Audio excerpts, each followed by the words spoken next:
The Middle of the Pack podcast. Running has given me so much, and like across all areas of my life. Like, it's not just running, it's benefited me in so many other ways, and I think it's so good for your head, like even if you get out for 15 minutes. Welcome to episode 6 of the Middle of the Pack podcast, and that's Karen Twomey, our guest today, talking about what running has done and means to her. So let's kick off today's episode. This is the Middle of the Pack podcast with today's guest, Karen Twomey.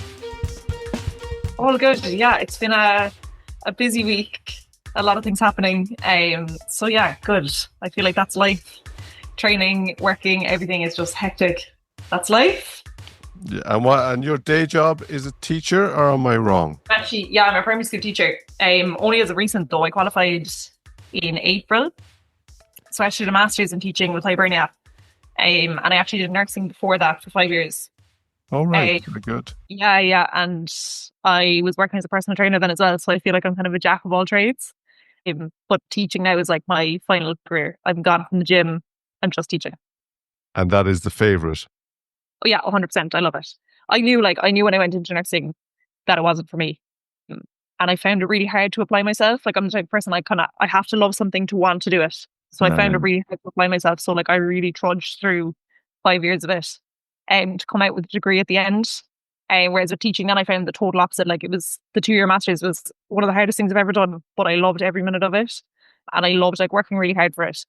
So I think just, it shows like, when you love something, you'll actually you'll apply yourself to it. Whereas the nursing, I couldn't envision myself doing it at all. Well, we had Laura on there a couple of weeks back. It's a vocation, really, like, isn't it? 100%, yeah. Teaching is as well, really, isn't it? Like, you're looking after. after. Yeah, I think there's definitely similarities, like, in the two. And I kind of always knew it would be one of those routes that I go down. Like, I'm a social person. I like working with people.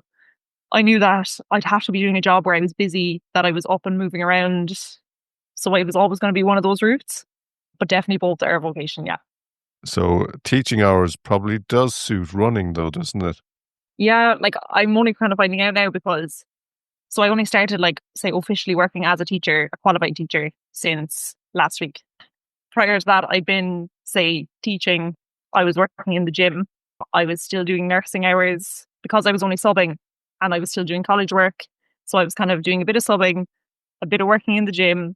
I was doing some nursing hours with a family I've worked with for like 7 years. Yeah. So I was just kind of juggling like 3 jobs at once, a college degree, and then I was trying to train as well. So I kind of hit burnout like over and over and over again when I was running, mostly like through injury, or just like total fatigue. Whereas now I'm actually getting to enjoy walking out at 3 o'clock in the day and having time to go training and still having time to sit down after, like fuel myself properly, like have the time to actually sit down, make myself proper meals and get to bed at 9 o'clock. Whereas before, like, I'd be up till 12 o'clock trying to juggle everything. And would you have been a morning or an afternoon or an evening runner? I would say morning. Like, on an ideal day, I'd love to get out at like 10 a.m. Yeah. But obviously that's not feasible during the week. And like coming into winter, I'm definitely not going to be someone getting up at 6:30 to go for my runs. Just safety wise, I'm like, no, I can't get on board with it. So afternoon, like 4 or 5 o'clock now. But if I had it my way, I'd be out when I get down. Yeah. I'm definitely morning person. But evening running, when we do any races or anything like that, any of the evening races, I find it very hard to adjust. Very. I've only ever done one. I did Cork Cherry 10. Yeah, and that was only when I went running. I wasn't being coached or anything at the time. Like, I had just been going out running myself a couple of days a week. And it was at 8 o'clock, I remember, on a Friday night. And I remember going into it, I was like, what do I eat? Like, do I drink more water? I was totally thrown. And then by the time the race was finished, the excitement of it had died down and I was back in the car. Like, I don't think I was home till probably 11, half 11, and then trying to eat dinner. And I just kind of said, no, that was not for me. I'm more of a stop at 8 a.m. kind of person. Tell me, if I'm right in saying you were a runner when you were much younger, you were a runner, weren't you? Yeah, a big runner. I started when I was 15. And I always laugh because when I initially started running, I started with 2 girls that were in my class. I think we were just starting our junior cert. It was in second year in secondary school. And the two girls were really fast. They were hockey players. They were really fast, and they decided they wanted to start athletics. So I went along with them, and I am obviously not a sprinter. I've never been a sprinter. I joined the sprint group. I was absolutely diabolical. I remember the two girls were unbelievable, so fast. And I kept thinking, like, this is not for me. This is not for me. I never really played sports. And then that summer, I remember being like, I really want to work on my fitness, just getting fitter. And I remember then going back to training in September. It was with Level. And I went back in September, and the two girls they couldn't come. They missed the session. And I think there was no sprints on that evening. So they sent me into a middle distance group and basically was told, go run 5 laps as fast as you can. Ran, came in first out of everyone. And they were like, why have you not been in this group the whole time? And that kind of set off then my training with the middle distance group. Yeah. And are you still with Level? No, I'm not. So I You- ran with them until I was probably 18, I think. And then I actually didn't run for, I'm going to say 6 or 7 years. Yeah. Yeah, I didn't train at all until 2 years ago. I totally stopped. So I'm actually running with Eagle now. But like I laugh, I've never gone to an Eagle session or anything. Yeah, I've never gone. It was after the Blarney half in November. I came third. And I Yeah. was approached by someone from Eagle, and he said, who are you? Who are you running with? And I was kind of like, oh, I just run by myself, you know? And he was like, no, you're joining Eagle. So lo and behold, at the end of that week, I was joined Eagle, but I've never joined for a session. Yeah, I'm a member, but not really a member. Well, yeah, but I think there's a few people. I mean, I think I can only speak I'm only a new member to Eagles. So, but I know that there's a lot of people are members, but don't necessarily go to the Tuesday or the Thursday night session. And, This is it, yeah. but, Like you have the option, is the main thing. yeah, but I would say it's been very good for us, and this is probably any club, not just Eagles. The advantage would be they do long runs at the weekend. Now, you might have your own social crowd, but we've managed to hook up with a nice group that stops in the marina for coffee or goes to Costa in Ballincollig, that sort of thing. But it is a very Yeah, okay. sociable bunch, like, yeah. But the track sessions 100%. are great. I love Yeah, them. I always mean to. I'm like, I'd love to join for one, but the way my training goes, I get sent my training. I do most of my training on my own. Like, I suppose that's the thing when you have like a one-to-one coach, you do end Yeah. up doing a lot of your own, which is a shame. But I'm actually racing in Charleville next weekend, so it'll be the first time that I actually am wearing the singlet. Oh, great. So I'll be an official Eagle member once I wear the singlet. Well, we're doing Charleville as well. We just got our tops delivered today. This Yeah, goes I got my number. Yeah. This will go out after that now. Yes, it will. So we'll have to report back on how we did. But you can meet us at the start line. There's normally a big Eagles photograph. Yeah, I actually saw it for the Court City 10K. I was laughing. I was like taking it in support of someone else running for Eagle, and I was laughing. I was like, I don't think anyone else here knows that I'm actually a member of Eagle. So yeah, I'll join for the photograph this time, definitely. Oh, I'll keep an eye out for you, and we'll get you. I actually raced it last year and I loved it, but it wasn't on the plan this year. I think once I started my Dublin training, I haven't been as fit as I have been previously. So we've just kind of been like easing back into it, building a bit of an aerobic base. So Charleville will be the first kind of challenge to see where I actually am at. And you are going to race it. I'm going to race it. So I haven't raced since Blarney last year, which was my personal best. I ran 1:27. I came third. It was a really unexpected 9-minute PB, a really unexpected third place. I actually think it was the most chaotic race of my life. And I don't know, could I ever replicate that anytime soon anyway. But in Charleville, I'm going to try hang on to the 90-minute pacers and Very just see good. how it. Yeah, I think it'd be a good indicator for Dublin if I could manage that. But we'll see. My fitness, as I said, it's not been where it was at all. And tell me then, how did the Run Club come about? Because sorry, I've just listened to your times there. I'm going, that's fabulous times. But when I see you're posting about the Run Club, and I think it's one of the good things about the running community. Actually, everybody's very down to earth, and everyone wants to encourage people to go out running. And I did see one of your posts earlier where you were kind of annoyed that people were charging for run clubs. Is that how you then decide how you started it, or? It was definitely one thing. Like I'd always said, when I was doing the masters and I was working so much and training so much, I didn't have time to do it. I didn't have time to dedicate to it. And like I'm the type of person, when I do something, I do it to 100%. I don't do anything like I don't put half into anything. I always put 100% in. So I always said, once I'm finished the course, once I'm into working one job and normal hours, I will dedicate some time to Run Club. I had seen that a Run Club was charging, I think, like €65 for 8 weeks of running, which I think is madness. You probably, like, you know yourself, an official Athletics Ireland club is €50 for the year. Yeah, You get yeah. your session sent out to you in an email. You have full access to a track. You have a group to run with. So when I saw that, one, I was aggravated. And two, I just said, like, this is something like if you want to nominate yourself to host a run club, you should be doing it for the right reasons, which is like helping other people. Like I love running. I love to see other people loving running. So that kind of gave me a push. Then I said, you know what? I actually am just going to go for this. And the other thing, I did intervals because even for me, like if I go and run a 5K, I actually find a 5K harder than running a 10K because it takes me nearly 8K to warm up into it Yeah, before I yeah. actually start going a run. So like this idea of like, oh, we're just going for an easy 5K. I was like, I actually don't think there's anything easy about a 5K. And especially as a beginner, like there's been times where I've been injured for a couple of weeks and coming back and running 5K would take absolutely everything out of me. So with intervals, I thought if I could split it up into groups, have say 6 by 2 minutes with a 1 minute rest, it means that people could walk, run, and then in different groups. So we'd have a group that like some people could be running 3:30 a kilometer, others could be running 7:30. And you know, everyone was still part of it because we were going on the same loop. We were passing each other. Everyone was cheering for each other. And there was groups in between all those paces. And it worked. It ran really well. I think everyone walked away from it being like, there was a group for me. I felt included. I didn't feel like I was coming in as the last person of the day. You know, like the idea of like doing a 5K, but being the last person to finish it, that would make me feel terrible. Like I would never go back. Yeah, yeah. So it just meant that everyone had their group. They were always running with someone. They were never going to be the last person in. And it worked. It ran really nicely. It ran smoothly. Because So yeah. I remember one of the first running weekends that I went on, and I don't know if you've ever listened to the Runner's Diary podcast, but Andy was Andy was part of that group, and I knew like that he's about 10 times faster than me. So I was heading off totally intimidated by this, going running with this group because it Yeah. was it was quids on that I was going to be last no matter what we're doing.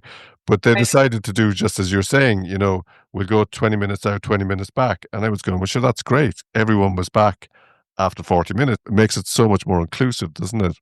100%. Like, I just think it nearly gives me flashbacks to, in school, like if you were the last person picked for something or you did something in PE and you were not great at it and everyone else was so good at it. Or like it reminded me of when my friends were sprinting and I was the last one because I couldn't sprint. That makes me, I don't know, it just doesn't feel right. Like I wanted an idea where everyone was just able for their group and they came away from it feeling like they did something productive, they did something they were proud of. And like the feedback I got week on week was like really positive, and that kind of spurred me on then. So yeah, I was proud of it. It was great. We did a good. Like initially, my plan was to do 8 weeks leading into Cork Marathon. I know a lot of people had signed up for the 10, a lot of people had signed up for the half. So it would be a nice kind of interval session for people to do every week. But it kind of continued on then into the summer because there was popular demand for it. Like, so I kept it going. Yeah. And it's still going. It's still going now. It's getting tricky because the hard thing about intervals is having a pacer for every group. Yeah, yeah. So initially I was kind of organizing it. And this is what I mean by like, I'm a perfectionist. So I had to have someone leading every single group. And that can be so tricky because obviously everyone's busy, people have lives, things crop up.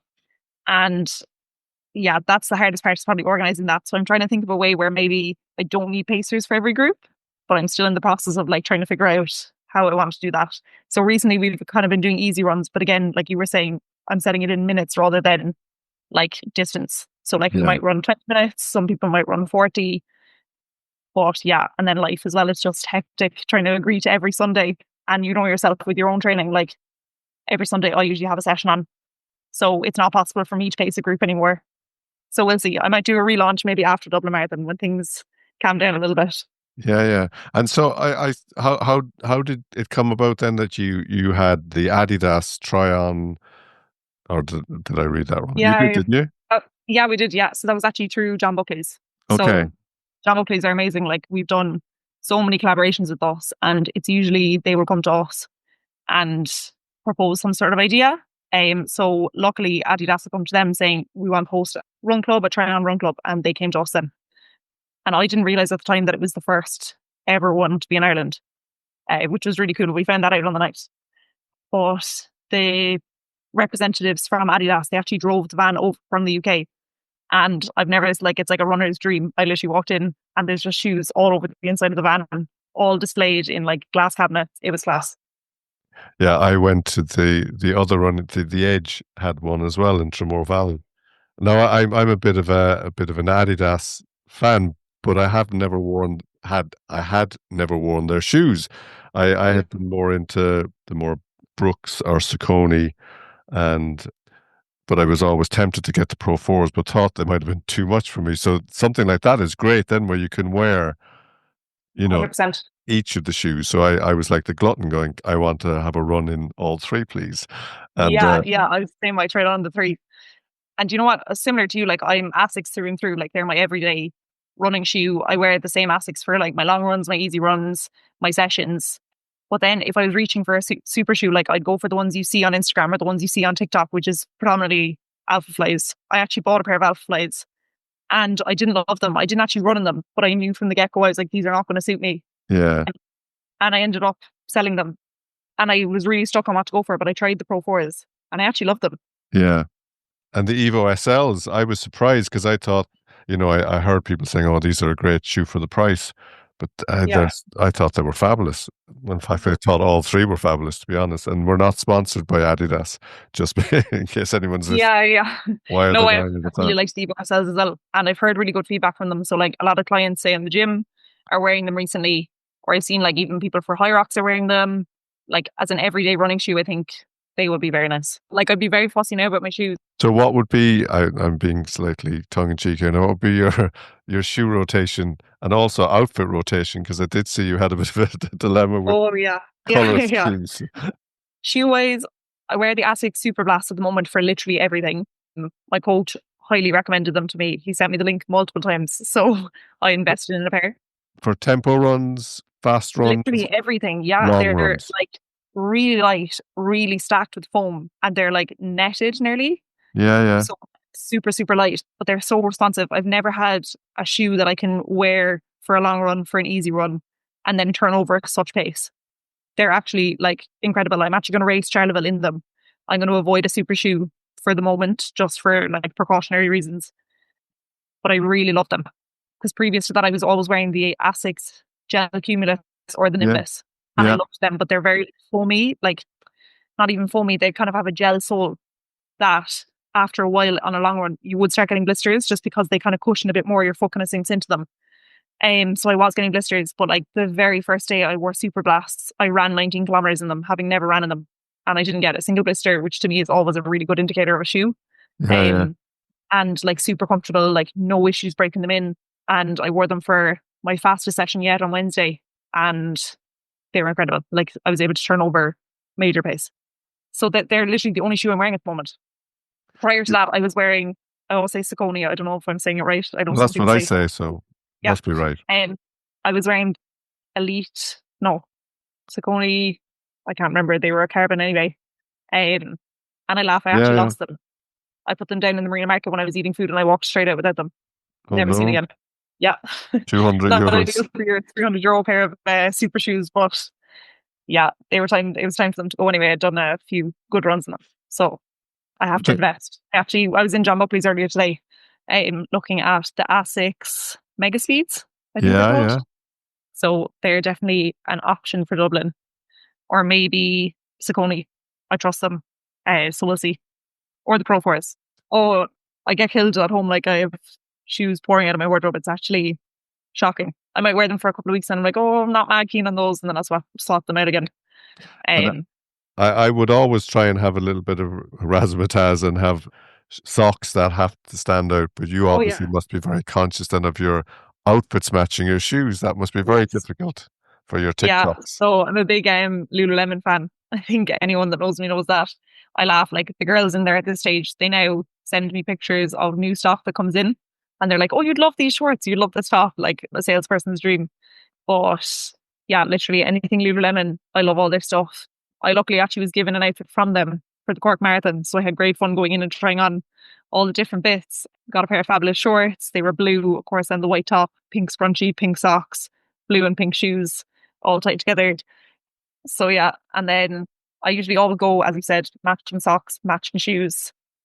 But yeah, I kind of go through phases. I'm like either all about the baggy shorts, or I go the total opposite way, back to the classic, like Nike Pros. It could totally depend on my mood, to be honest.